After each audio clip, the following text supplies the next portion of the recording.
if you're fake, people know you fake. Describing the behavior of the most sophisticated actors in the space, it was considered to be not worth your time. Do it because you love it. Any computer problem was to wipe and reinstall your stuff. Like, I got to dive into the mindset. How beneficial this tool is, how impactful. To get access to all this mind share. That's the creative process, the process of trying. This is Hack Chat. My name is Marco Figueroa, and today we have a person that I've been wanting on this recording show. I wanted him on season 1, and I'm happy he's going to be on the first episode of season 2. A cybersecurity expert, a hacker, a creator. He is recognized and has been awarded by Salesforce, Microsoft, Verizon, Media, DoD, HackerOne, Dell, and many more for finding bugs in their programs. Stok Fredrik, welcome, sir. Welcome to Hack Chat. Give a quick background on yourself, sir. Hi, thank you. Awesome to be here. Hi, my name is Stok, or actually my name is Fredrik Alexanderson, but I'm probably more known by my hacker handle, Stok. I've been in this industry for over 25 years. I've been a system, I can't even remember. What did I do before? Well, I've been working with on the blue team defending side for many years. Then I switched over to the more offensive side. And primarily for the last 2 years, I've been heavily invested inside the bug bounty community. I'm currently working as a cybersecurity expert, hacker and content creator over at TrueSec here in Sweden, which is currently Scandinavia's leading incident response company. It's really cool. Well, I would like to say, man, for the people out there that don't know you, I just want to say, not only are you a cool dude, down to earth, and you're so lovable. If there is a logo for Stok, it has to be the peace sign that you always throw up in pictures. So that's just letting you know what type of person he is. So much energy, so much love, and he provides value with zero expectation, right? I know about Bug Bounty, and over my career, I heard about when HackerOne first started and companies started joining to allow hackers to hack their stuff. But I never went deep into the realm of Bug Bounty. And then I watched a video that you created January of 2019. Named How to Get Started in Bug Bounty, 9 Pro Tips. This opened my eyes completely to the world of Bug Bounty, and you made it seem so easy in terms of getting into it, right? Getting the resources, what to do. What made you decide to create that video? Because it did go quasi-viral. What made you decide to go ahead and do that?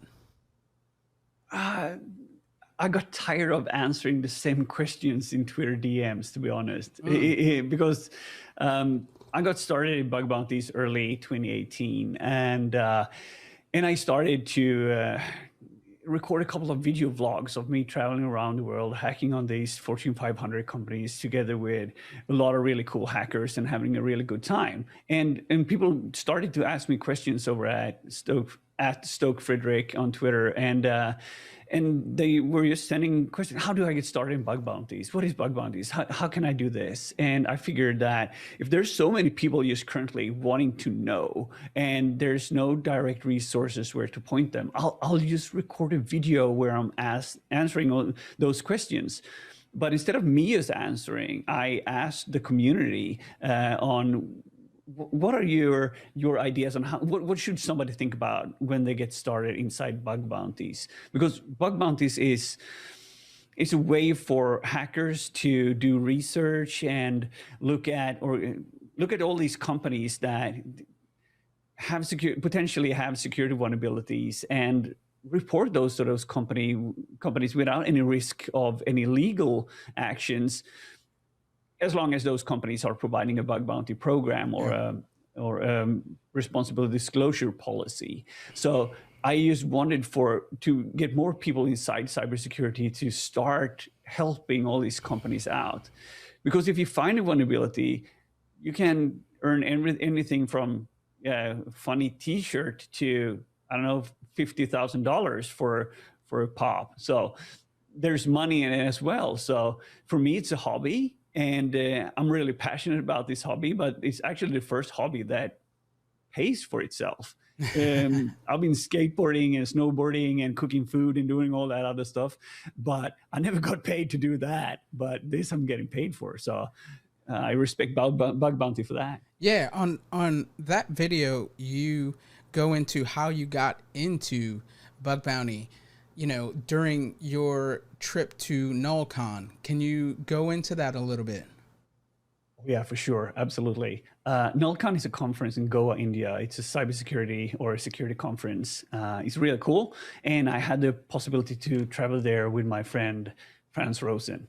I wasn't into bounties then, but I've been in the security industry for many years, and I figured, hey, I want to tag along and see what goes on. So I recorded a vlog when he and I went there, because he was supposed to partake in this Bug Bounty HackerOne organized a live hacking event, and he also spoke at that conference, if I'm not mistaken. So we go in there, it's all excited, and I don't do any web hacking at all. I'm more from, well, I got about 25 years of hardening Active Directory and Windows infrastructure and enterprise computing inside me, but I never pawned web. It wasn't my thing. And when I'm sitting there on this bed in France, hotel room together with Jobert Abman, the founder of HackerOne, and I said, and I'm editing some stuff on my laptop, and I asked Jobert, like, hey, couldn't you show me some hacking? Could you show me something cool?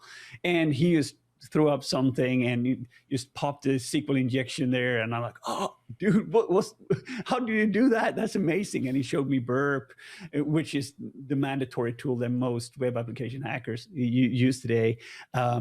And I was really inspired. I'm like, oh my God, I want to do this. How can you do this?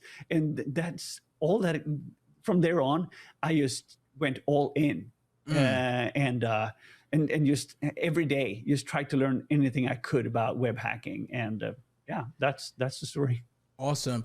In that same video, you gave a recommendation on searching for one bug in the OWASP top 10 and like pick one.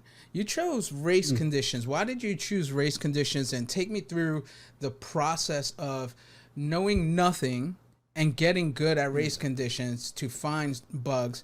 And what did you do to get there, to get better? Take me through that process. Yeah, for sure. I of course, it would be idiotic for me to choose some kind of advanced coding thing, because I couldn't code for shit. Now I understand. 2.5 years down the road, of course, my skill level has grown exponentially. But in the beginning, I didn't understand anything. So for me, it had to be something that I could understand. And race conditions is a logical bug where it's defined in a way where you send. Imagine for a second that you have an application and you send an interaction to that the front end is going to process it, send it to the back end. The back end is going to get some information and send it back to you. What happens if you send that request not one time, but instead 10,000 times? And does that break the system? Does it run out of memory, or does it respond weirdly, or what happens with it? Because I have so much infrastructure background, I could understand that how things communicate with each other. So imagine for a second that you're a football or a soccer goalie. You're standing in the goal and you have one guy kicking a ball against you, and you're going to stand there. Okay, I'm going to get this ball, and he kicks the ball, and you catch the ball, and it's all good. That's like one single channel. But instead, you got 10,000 guys kicking a ball. Which ball do you choose first?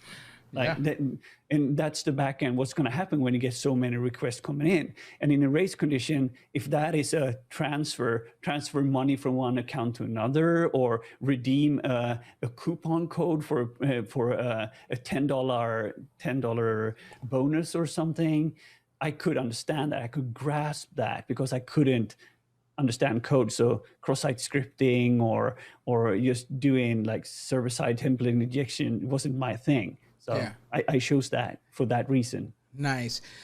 You're so busy. Do you still invest in Bounty Thursdays, as you discussed, where you take a day to do, 8 hours of bug bounty?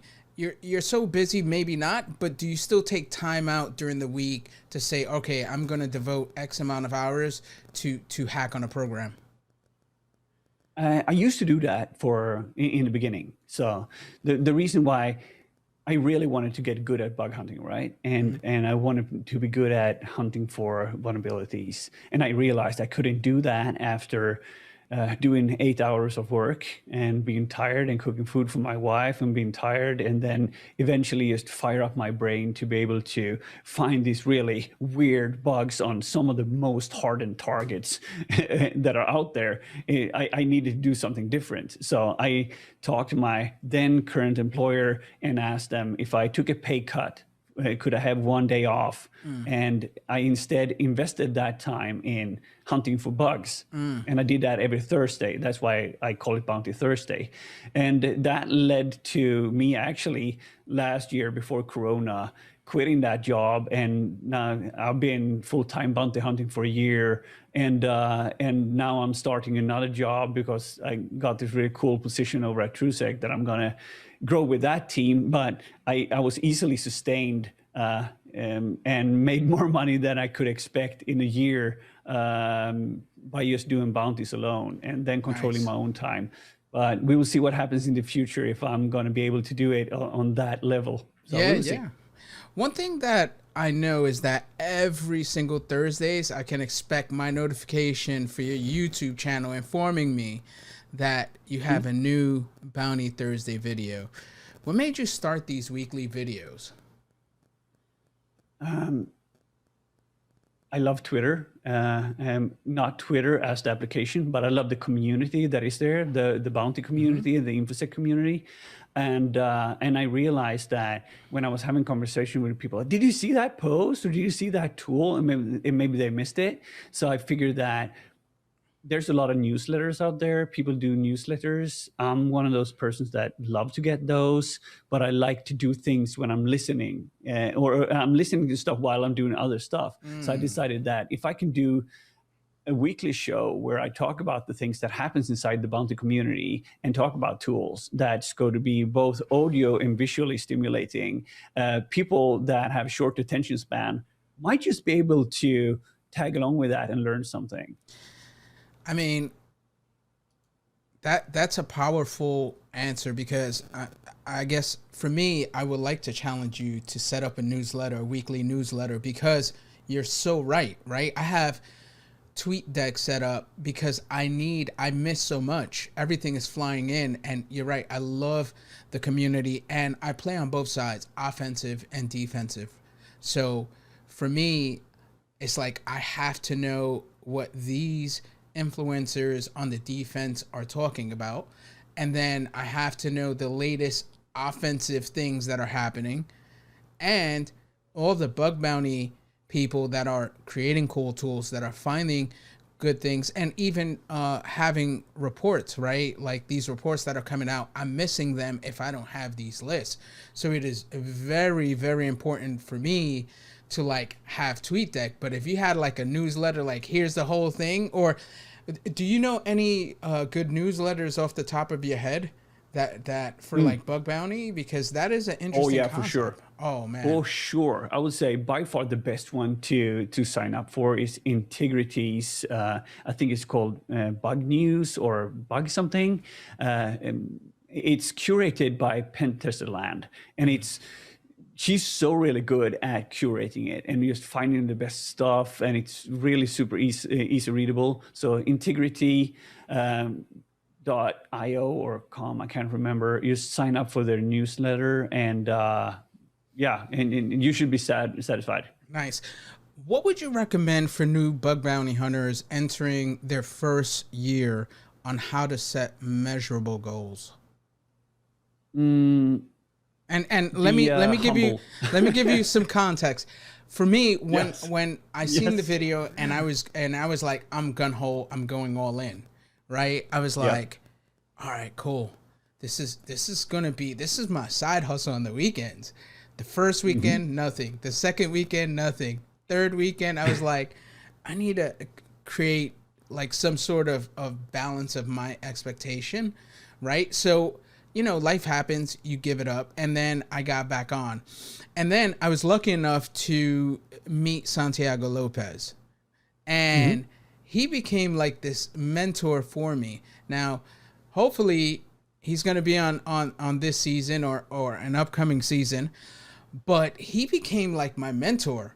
And I had weekly calls with him, and I'm like, I'm going to be much structured. And he was like, take this course, do this.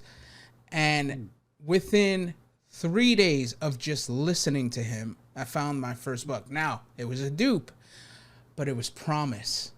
And that was, to me, huge. So what would you recommend for new bounty hunters entering and creating their goals and setting measurable goals so they don't feel overwhelmed or just like, this is not for me, I'm not finding anything? I would say it's part of a commitment. I would say do it because you love it. You know, feel the passion to hunt for the bug and think it's fun. But then again, you need to understand this. When a company puts on a bug bounty program, specifically an open bug bounty program, they hopefully have enough security maturity that they've been doing the vulnerability assessment, they've been doing the pen testing, they've been doing the red team, all that jazz. Hopefully, not all do, but a lot of them do that, because these targets are battle-hardened targets. I usually say it's pen testing, but you're running with a weight vest on, because it's harder. Everything is harder. Everything is blind. You don't have access to any code. You can't talk to anyone, and you need to bypass the WAF, and you need to understand that a lot of information has been stripped out, so you can't see what goes on the other end. So you need to rely on blind and timed attacks and business logic and anomalies. So getting the expectation that I have no idea what I'm supposed to do and getting into it. That's why I recommend doing one bug class at a time instead of just thinking of all the different kind of bug classes. Take one, focus on doing one kind of bug, and look for that everywhere until you find it. Celebrate your win, move on, create your own methodology. Okay, I did this to find this. Interesting. What have others done to find this? What other paths did they do? Look at reports over activity on HackerOne, for instance. Great resource to identify similar payloads or things that you have found.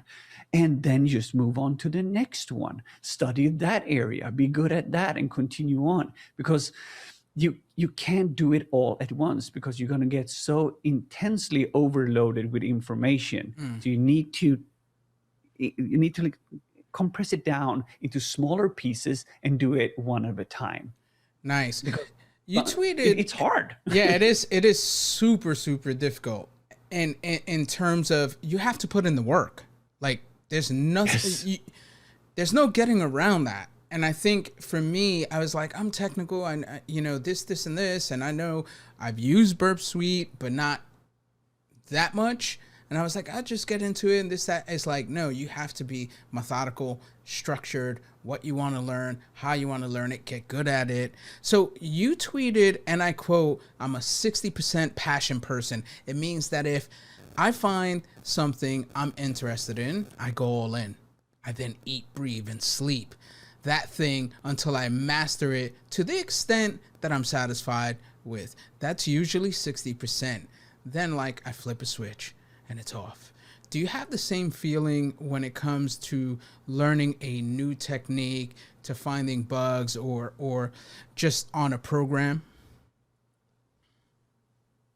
I think so. I don't want to be that way always, but that's kind of how it was.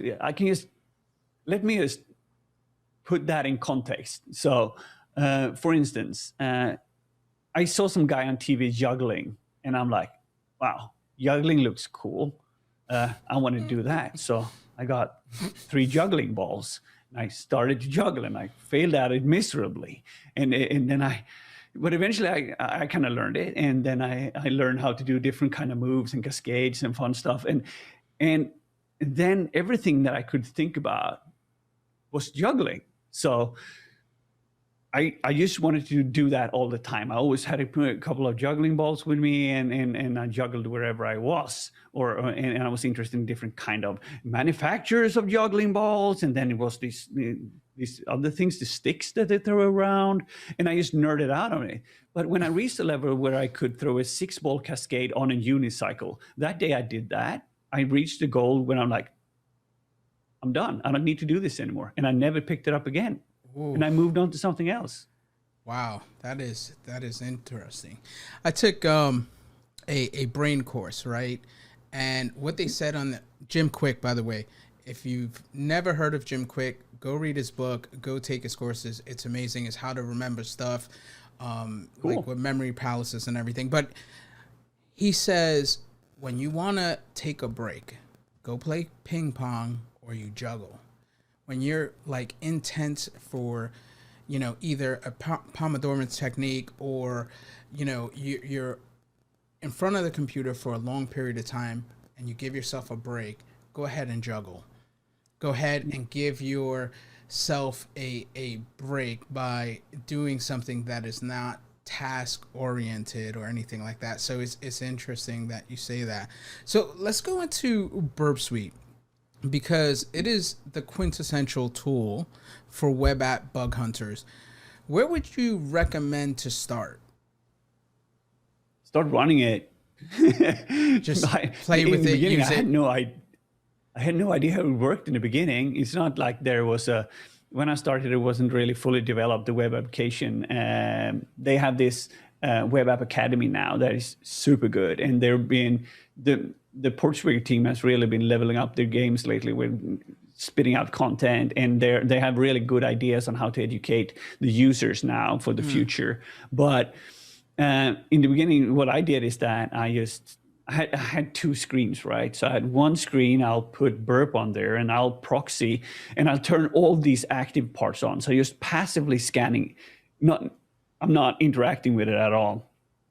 And then I would just browse any kind of normal website that I had and see whatever ended up there. In the beginning, it looked like gibberish, but after a while, it's like the Matrix, you know. You're looking at the screens of the Matrix and you see all these different things and just falling down, and you're like, oh, I wonder what he can see there. But then they apparently can monitor and see whatever goes on. After a while, you get that same feeling with Burp as well. You can see different kind of response coming back and forward, and you know APIs, how they work, and HTTP codes and everything. So it's all about getting used to the interface and using it and understanding how communication between a browser and a server works. So start using it. I'm very much a practical person. Yeah. What was your first bounty program you worked on?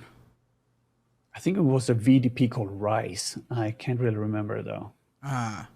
What was your first bug that you found? Race condition. Race conditions? Same program? Yeah, same program.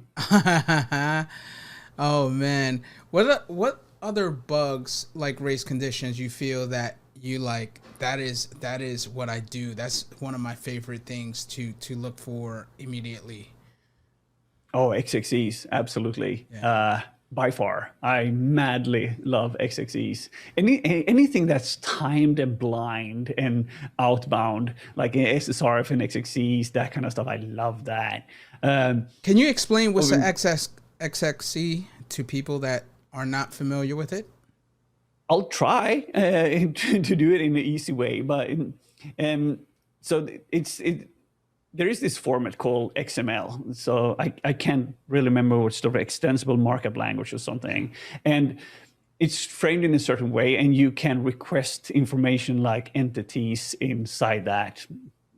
I'm probably gonna mess this all up, but what you do is that instead of referencing something inside that request internally, you'll request more data for that request. Instead of just getting it from the database, you say, okay, I want this from this external source. and that external source would be my malicious server. So I will feed information in from that server, and then being able to tell that request to say, instead of reading files from, let's say, the external server or what's in the database, try to read this local file, let's say it's a password, and give me the results from that file. And that would end up in the response of the request. There's a great tutorial that explains this. Pawn Function has made an amazing YouTube video that just goes through all the steps how this works, and there's a lot of things to read up on. I'm not a developer, so I can't really explain all the parameters and entities and internal and external entities, but I think that will give you a good pointer. Yeah, nice. What was the longest time you spent looking for a bug on a program that you knew the bug was there, but you was like, I just can't get it. I know it's there. And you continue to just push through that pain. How long was it? Days? Did you give like a break between, I don't know, a week or two? Was there a break, or did you go all in? I got a couple of those. I actually got a couple of those that I revisit from time to time to see if something has changed, because I can't bypass their protection.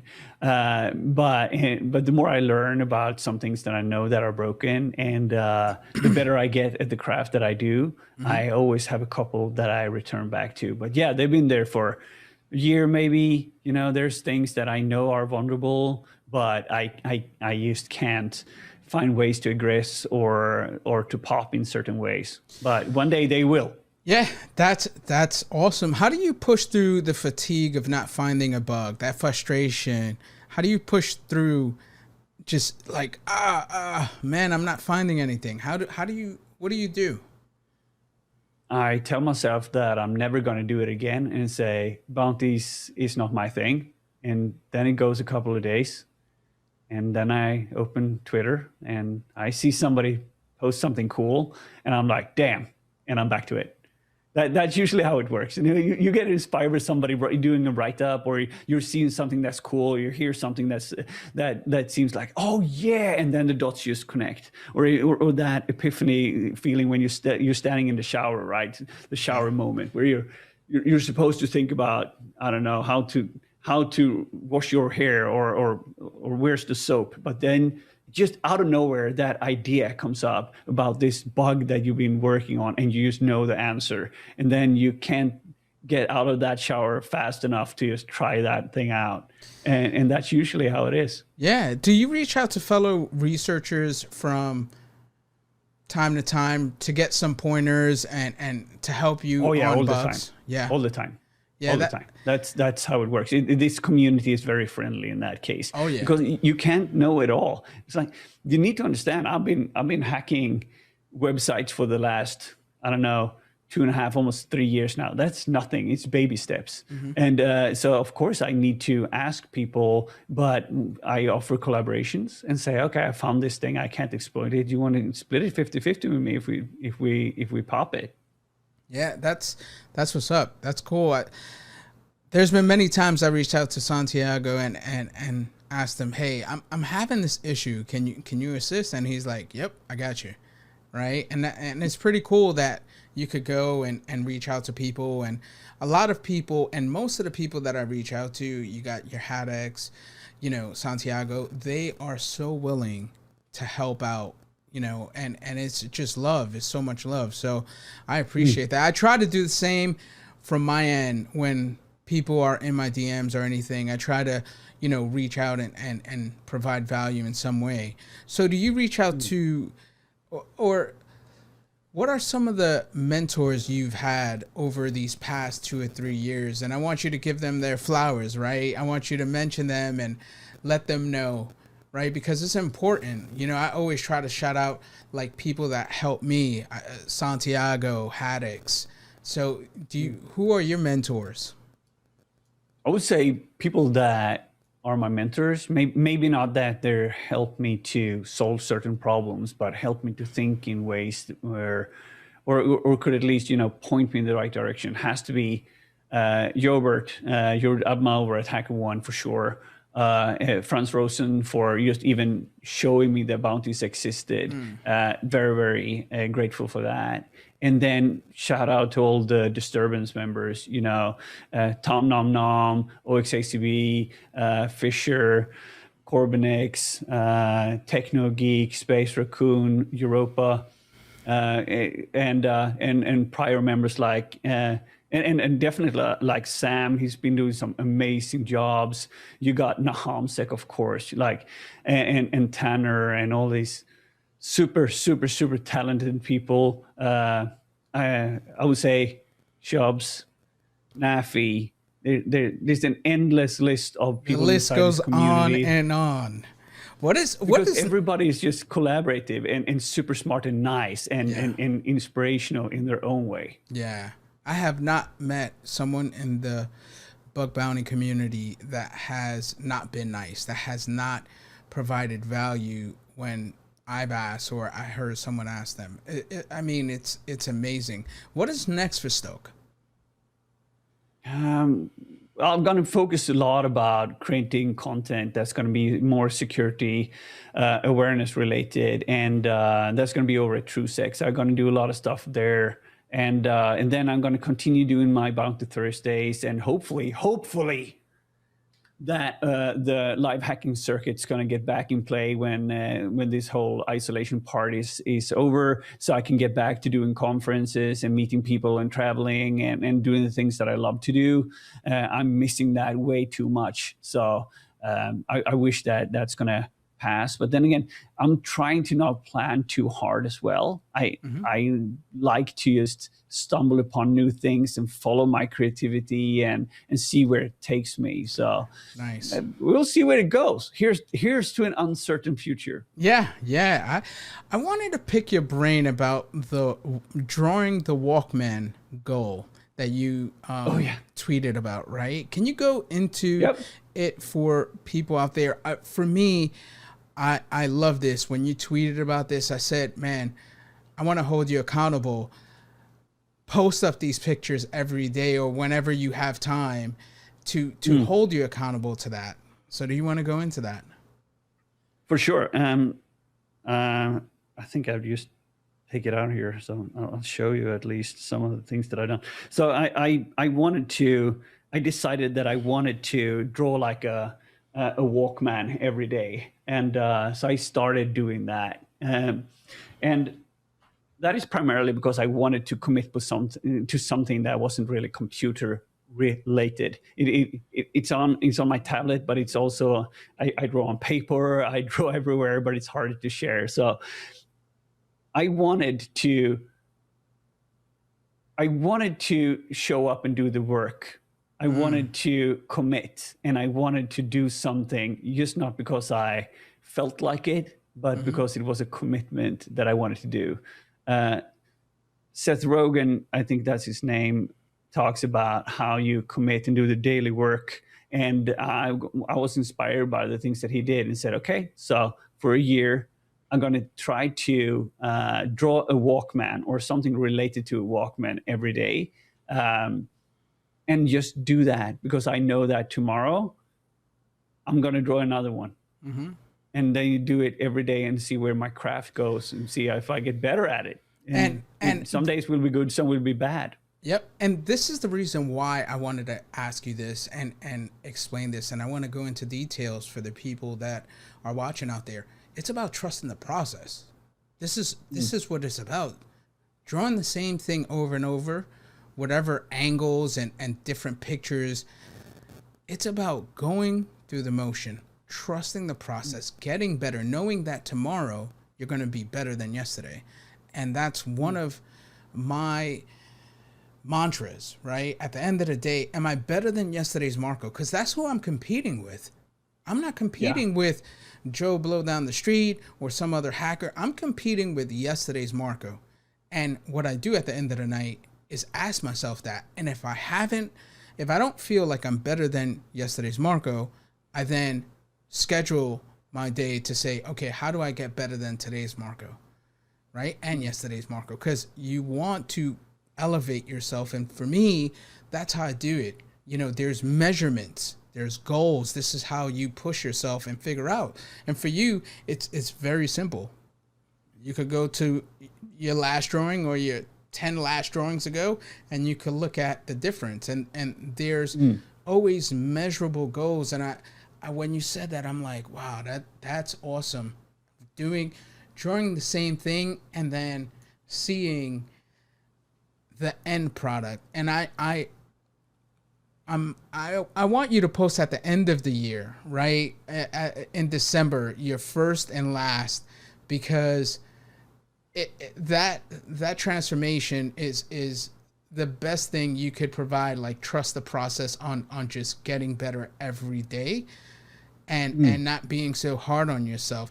Let's talk about creativity. Where do you find your inspiration? Because you're very creative. I find it everywhere. It surrounds me. It's like this. I find it everywhere, and I try to be inspired by as many things as possible. For me, it's all about sorting out what I really want to dive into, because I can easily be inspired about doing that thing and whatever, but trying to find my own voice and then just not get caught up in the idea of not doing the work. It seems idiotic, but let's say, for instance, that I usually tell people that you can be the best and know everything about about the American football game, like everything that goes into it, all the teams that play it in the NFL, and you never thrown the ball. You've been on the sides all the time.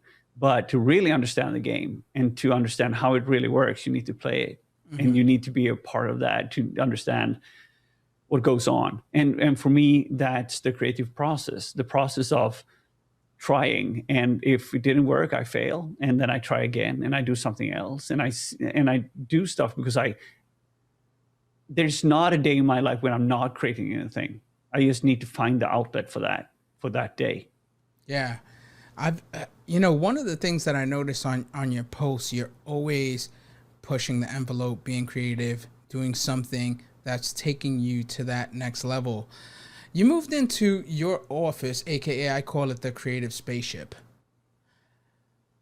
What other? It's amazing. What does your office hours look like?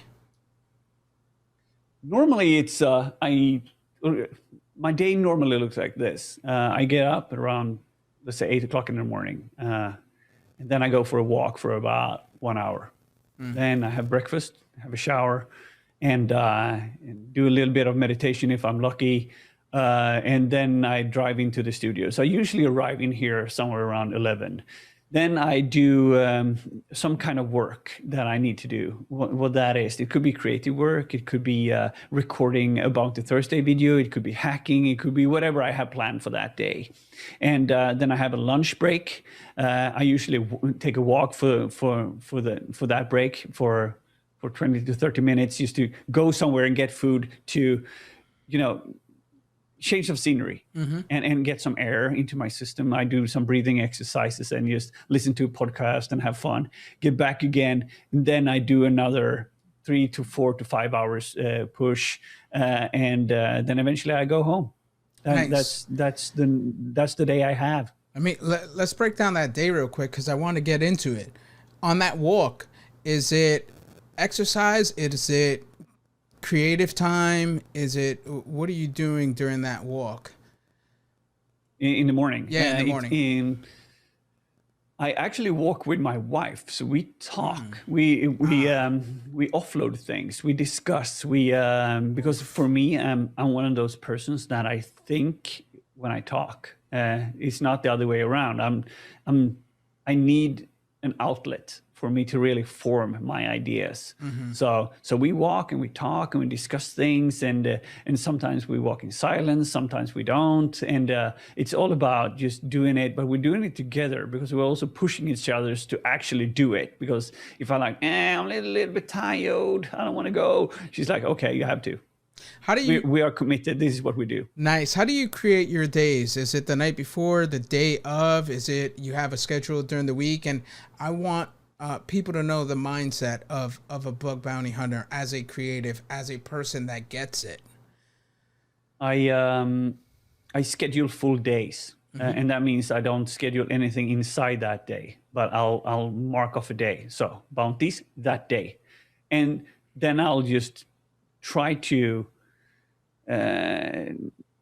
I'll adapt accordingly. That's how it works, because you need to follow the flow a little bit. I have mad respect for people that do checklists and take notes on everything and plan everything, like methodically. Yeah. And that loves to do that. I'm just not that person. I feel locked in and caged when it's too much. Times like when we started this, you asked me, do you have a time when you need to get off? And I'm like, no. Yeah. Because I don't want to have a time when I need to get off, and I don't want to be, oh, I'm sorry, I need to leave you now because I got another meeting that I need to attend. So I always extend the time for all the meetings, so I know that it will be as long as it needs to be. Yeah. And then you have I'll that move on to buffer in something there. else. You have that buffer in there, and that's super important. I mean, for me, it's random, right? Some days I have a checklist. You know, I'm not doing. There's other days I have a checklist that says I'm not doing B until A is completed, right? There's other days I have block times, like you just said, right? From 12 to 1, I'm doing X, Y, Z, and then from 1 to 5, this is what I'm doing. Sometimes I do that. So it all depends on the day and what I have planned, what I have scheduled. But for me, I think I've said this before. I feel like I'm Picasso, right? I wake up with a blank canvas and I get to create this amazing painting that I call my life that specific day. And I do this every single day. I'm not reactive. I try not to be reactive to things, right? I like to be very proactive, methodical, well thought out. And, you know, things happen, of course, but the majority of the time it's like, this is what I want my painting to look like. So it's super important. Switching gears, how has COVID affected you? Because there are no cons, no events, no like-minded people to like share these ideas. And to me, that has been hard. You know, learning for me, I love to learn by myself, but also I like to have ideas and share them. How have you made the best of this time during COVID? Well, I have had this studio, and I've been creating stuff in here, and I've been hacking, and I've been talking with let's say my bounty hunting crew that I hang around with, and some other people. We are all remote anyway. You know, we're around the world. We used to do that, but I miss conferences. I miss traveling. I miss hanging out with my friends. I miss all that stuff that we all do. But it hasn't really affected me in much of a negative way, because a lot of the things that I do it's something you do alone anyway. You know, if I end up getting into hyper focus looking at this bug for a couple of hours, I don't want to be disturbed anyway. So yeah, I mean, it feels like the IRC days, right? When you had your big CRTs and computers, and you had to be at a desk to do it. You know, where you're at, is there a lockdown, or is it? No, there is no lockdown. Everything is like open. No. Yeah, so everything is open. There's a minor lockdown, like restaurants close at a certain time and that kind of stuff, and people should distance more than they do. There's no real travel restrictions, but you can't go abroad. But of course, it changes. Society have changed. The way that things are have changed, of course, but. It hasn't. My work is fully remote anyway, so I can do it wherever I'm at. Yeah, I mean, in California where I'm at, it's like open close, and I think this is now the 5th. I think I literally lost count. I remember the second wave was, but we've entered another lockdown, and you know, I don't even know what's open and what's closed anymore. That's how bad it is. There's so many small businesses that go out of business, and there's problematic for everyone. So it's a terrible situation. So it affected me. Of course, it affected me mentally and emotionally on a global scale. I miss my friends. I miss being able to do the things that I used to do.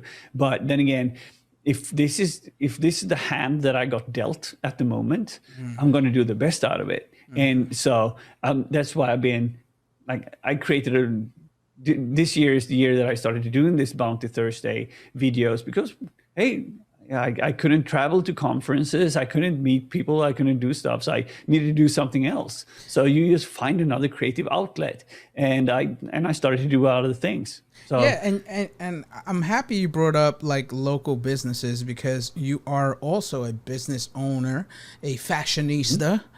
You know, you have a clothing store. How has this pandemic affected your business too, with fashion? It's been terrible, to be honest, but that's the fact for this industry. The fashion industry has been, when people, you know, imagine if you were selling suits now. Nobody buys suits now, because they're sitting home in their sweatshirts and just having a good time. There's no parties to go to, so you don't need to buy that nice dress or that super cool shirt that you usually bought.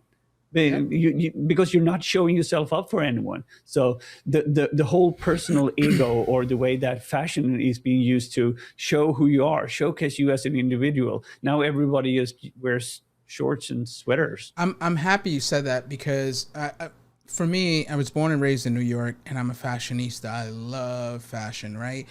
And during this time, I'm like, I spend all this money on this high-end fashion.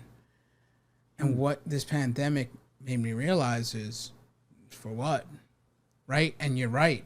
Like, exactly. I have a uniform, a polo V-neck with some sort of shorts or sweats, or some sort of Lululemon's Nike shorts. It's a uniform.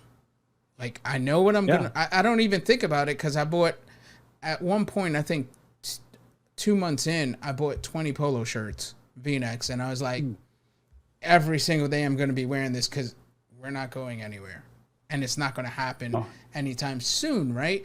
So that was the thing. Now it is 2021. Hopefully these vaccines are going to, you know, be rolled out, and there is some hope where, you know, we have a commitment from the new president that says the first 100 days, 100 vaccines. I'm in line, please. You know, I'm dying to travel, so I do want to get vaccine. I want to be safe and all that, but, you know, hopefully 2021 is better. What bug bounty skills do you want to learn, or you're going to be working on during 2021? I want to be better at understanding and exploiting JavaScript. So I've been working on that. I've been really trying to deeply understand the factors around XXSs and stuff, because I never did that in the beginning. I wasn't interested about it, and so I'll do that, and I'll definitely going to dig into server-side template injections, and I'm also going to look into more. I had a little bit of flirt with authentication, things like OAuth and stuff, but I feel like I'm definitely going to go more into deeply understanding and being able to learn how to code better, and being able to understand JavaScript on a higher level that I do currently. Nice.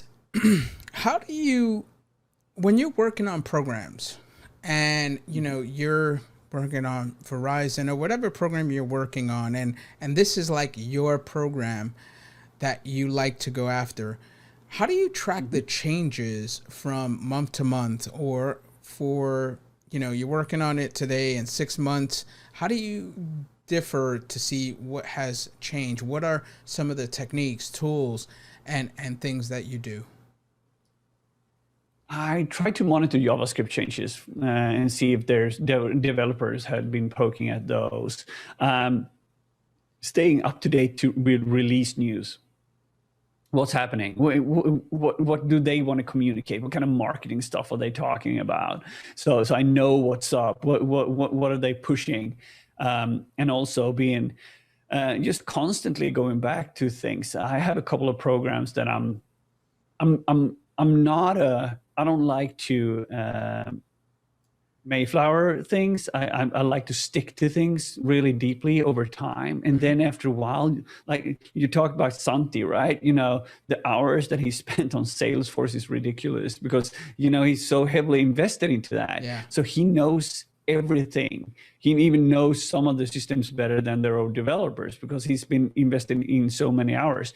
And what happens after a while, if you're, let's say that you have a favorite TV show. What's your favorite TV show on Netflix currently? I think Succession. Succession. How many seasons? It's only 2, but if we want to talk about favorite shows, West Wing. Okay, so West Wing. we do that. How many seasons? 8. 24 episodes Okay, a so season. 8 seasons. Okay, so in the beginning, the first episode you see is the pilot. That is like your first recon.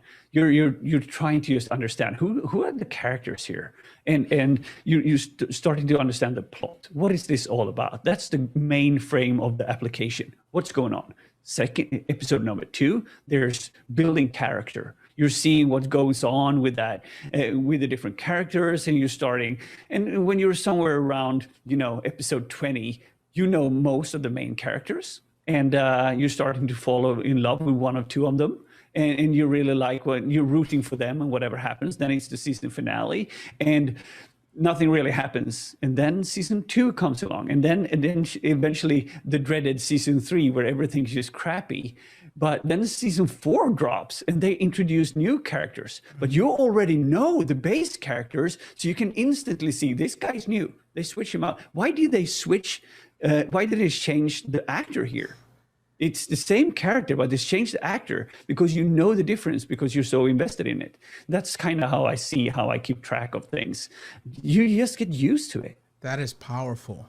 That is a good way to explain how to track stuff. Do you use any tools, mind maps? I know Haddix loves his mind maps.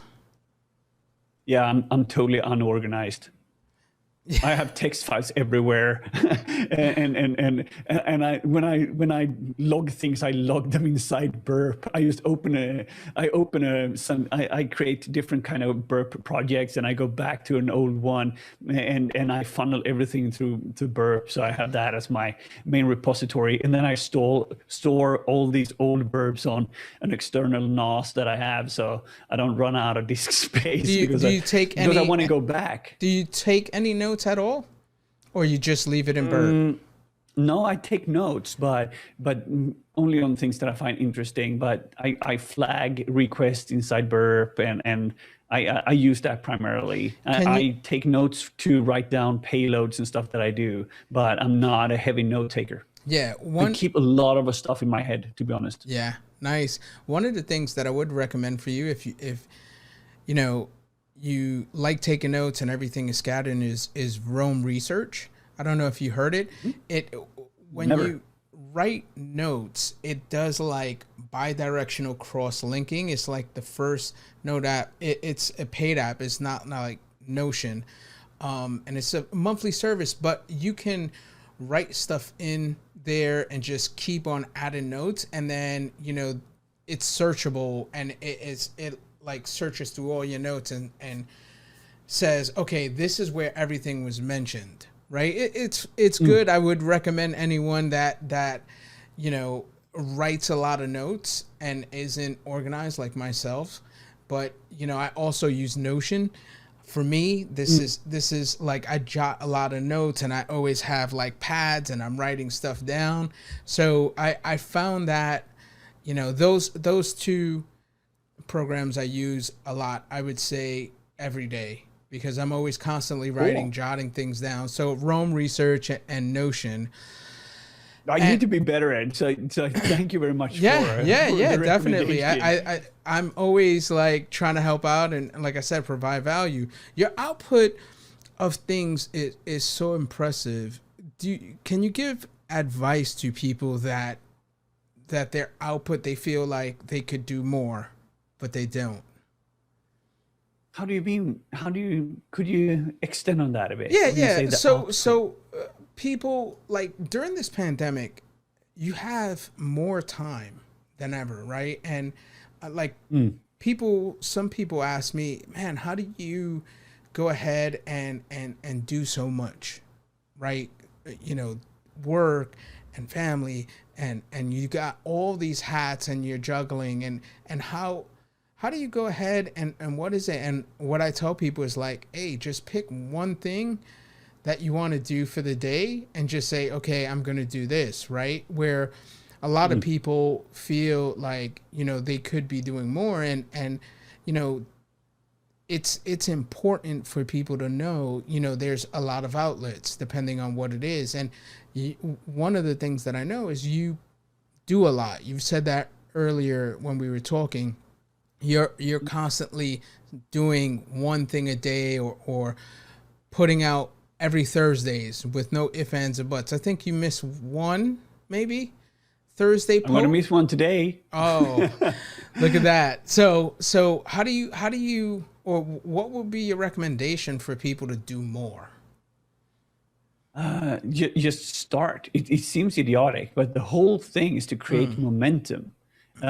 It's easy to say, because most things that are holding us back and why we're procrastinating is fear of judgment and failure and whatever it is. When I share some of the paintings that I've done on Twitter, or when I do my daily stuff, there's always this chance that somebody's going to say that sucks, and I'm okay with that because I didn't paint them for them. I painted them for me. And because I wanted to do it, and I wanted to practice, and I wanted to learn. So, and you need to do, like, you know, podcasts, right? You need to do a bunch of crappy podcasts before they start to be good. So you kind of need to start. Yeah, that's all it is. But people are so afraid of being judged, or people are putting some value on them or other stuff, that they're not willing to be authentic and putting things out and having that growth mindset that, okay, at least I try. And if I failed, I'd rather fail fast than failing over long term. So I'd rather try. That didn't work. Okay, I'm going to try this. Okay, that didn't work. Okay, I'm going to try that. That seems fair. Okay, fun. And you just take it from there, and not be so serious about everything. Experiment a bit. Life. I don't know if you're religious, and to be honest, I don't know if reincarnation is on the table. But for anyone that believes reincarnation is on the table, or the eternal afterlife, it doesn't really matter whatever you believe, because we got one chance here, and that chance is now. Maybe your life will be something else next time, but this time around, at least, you have a chance to do the best out of it. So I'm here to live my best life and have the most fun that I can have, because I'm living my life for me and not for someone else. Yeah, that is great advice. I always say, you know, sometimes you got to put these two fingers in your ear and listen to yourself, right? And the thing is, when people criticize or do anything, don't listen to it. Like you said, do it for yourself. And I think, you know, if it's coming from a good place, that's one thing. But if it's coming from I'm hating on you, then don't care. I mean, you do it because you love it. One thing I would recommend is for people that are procrastinating or doing something, you know, read Mel Gibbons' book, 3-2-1 Rule. And it's just a rule that she has, that she does a countdown and do it, right? Like, stop thinking yourself out of doing whatever it is you want to do. Just go in and do it. So, you know, Stok, I greatly appreciate your time. I know how busy you are. This was amazing. The poster. Before we go, your sweater. Where can we get one? Where can we get the new sweater? Yes. Is it sold out? I'm not. It's sold out. The first batch sold out. So, but I'm gonna release another batch later on, and then it's gonna be. It's all 100% organic cotton. It's all sustainable, fair labor, no harsh chemicals, all that good stuff, good quality.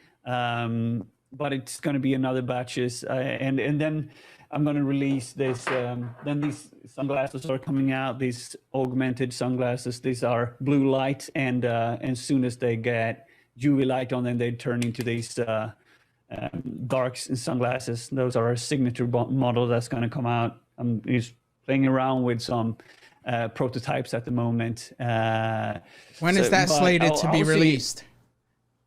Yeah, I'll let you know when they get out. Same with the sweaters and some of the new drops that are coming. But they're going to be available over at stokfredrik.com when I'm ready, because currently there's some issues with manufacturing due to COVID, and international shipping is also a really big hassle at the moment. Oh, yeah. But as soon as this is getting a little bit sorted, you're gonna get. Let's go into my final question. I was going to wrap it up as something came to my mind. You took a job at TrueSec. Your first day was in January, right? What? Mm-hmm. What are you doing for them?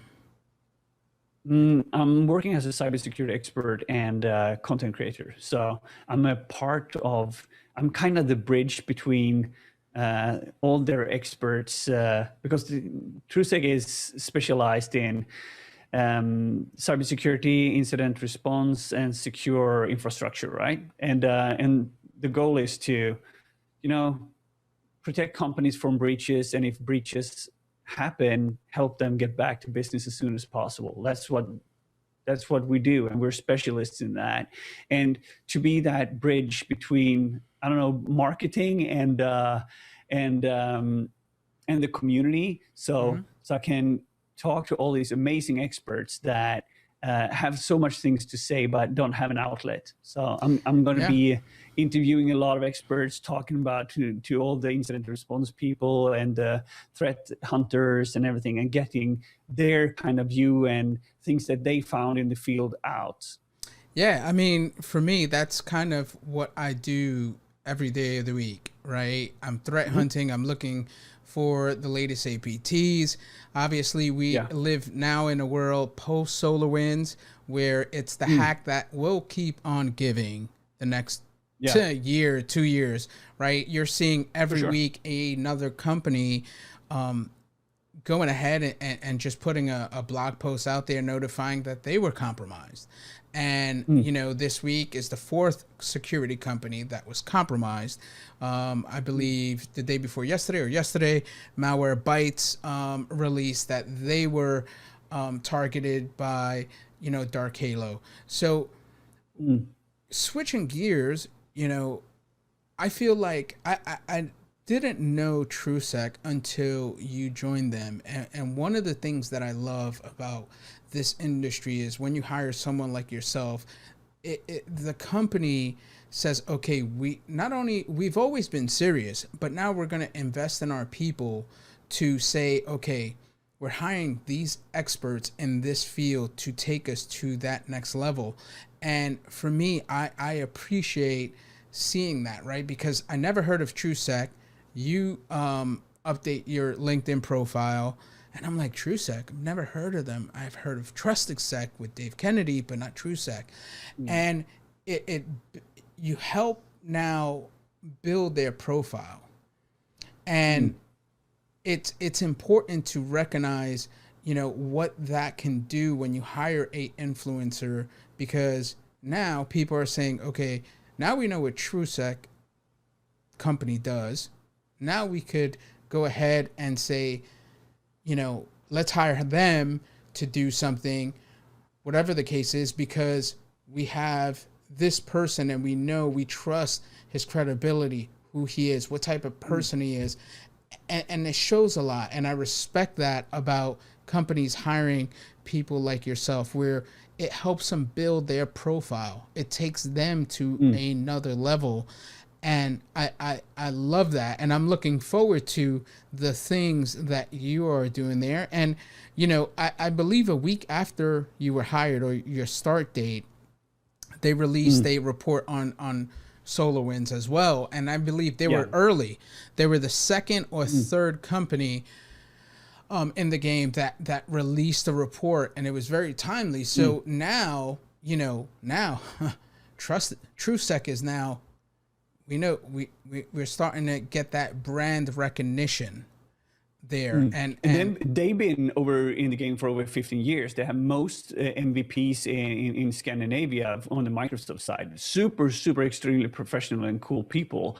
But they are just accelerating, hiring more people, getting more people along, and doing things like the things that I do. I'm super passionate about cybersecurity and cybersecurity awareness and education, because I want more people to get into the industry. I want to be able to share that. And if I can get all the knowledge that I've accumulated over the years and put that together with all the extreme experts that are over at TrueSec, and then creating content that are free for the community, so people like yourself can see what goes on in the kind of research that's happening, and get more information out, so the sysadmins that are out there or CISOs know what to do and how to protect themselves, because cybercrime is an issue right now. It's just